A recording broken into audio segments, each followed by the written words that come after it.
Also, the person who donated a book, Ray's book, to this library and figured out this was a good place to present about him. So thank you, Maureen. Well, I was lucky enough to have gone to Manasquan down the shore. I'm from Michigan, so when he'd always say, we're going down the shore, we don't talk like that in Michigan. You have to translate the New Jerseyese.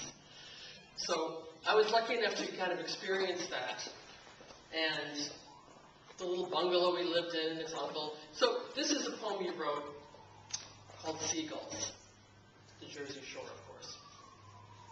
We painted our old beach house in the spring, and always white, with red on window frames.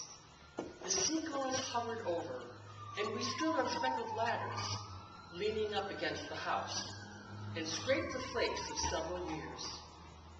But once they saw we weren't catching fish and throwing pieces out, the seagulls stilled their wings and let the wind just lift them up. The roads around the beach house weren't paved back then, so gravel crunched when cars drove by and kicked up dust. There weren't many cars in spring, since all the houses sat on blocks and no one lived there all year round.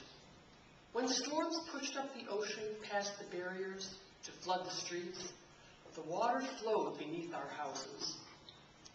Waking half in dream to see the ocean all around and hear it lapping under floorboards, felt like sea had lifted up our house and dragged it out beyond the line where nothing of the shore appears.